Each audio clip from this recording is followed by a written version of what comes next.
À Azanne, dans la Meuse, depuis 40 ans, la machine à remonter le temps est actionnée chaque dimanche de mai. Les vieux métiers reprennent vie entre les mains de nombreux bénévoles et le succès ne se dément pas. Myriam Manhart, Pascal Thine.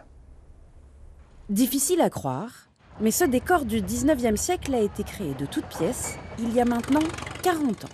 Avant, ici, ce n'était qu'un champ cultivé. On a amené chaque bâtiment. Chaque bâtiment a déjà eu une histoire dans un autre village. Donc, par exemple, la ferme du laboureur vient de Bouligny. Le moulin, qui est juste derrière nous, vient de Jamé, un petit village à 15-20 km d'ici.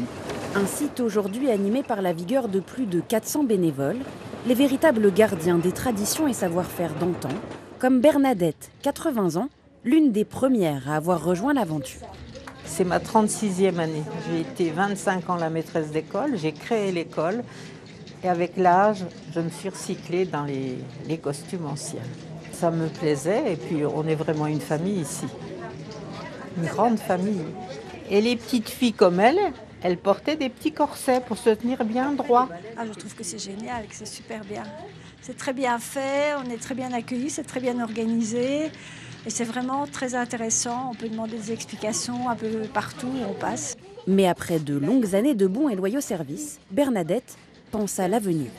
Il faut bien qu'on ait la relève, il faut qu'on trouve des jeunes pour nous seconder, parce que bon, ce ne sera pas éternel. Mais pas d'inquiétude Bernadette, la relève est bien là. Regardez Julie comme elle file. Est-ce que vous pensez qu'il est assez... Pour les faire chevaucher les uns sur les autres là. C'est Françoise qui m'a appris, qui est à côté de moi. Et puis en pratiquant aussi, parce que c'est pas facile du premier coup. Il faut prendre le coup de main, de toujours avoir à peu près la même épaisseur de fil. Et puis c'est une technique. Bon là j'ai perdu le fil. Du haut de ses 21 ans, Julie est bénévole depuis 3 ans sur le village. Je venais avec ma famille et puis des amis à mes parents depuis vraiment toute petite. Et j'ai toujours voulu être bénévole parce que je suis passionnée par l'histoire et par tout ce qui est un peu vintage. Et Julie n'est pas la seule à s'investir. Les jeunes sont bien présents pour apprendre à leur tour les usages de leurs ancêtres.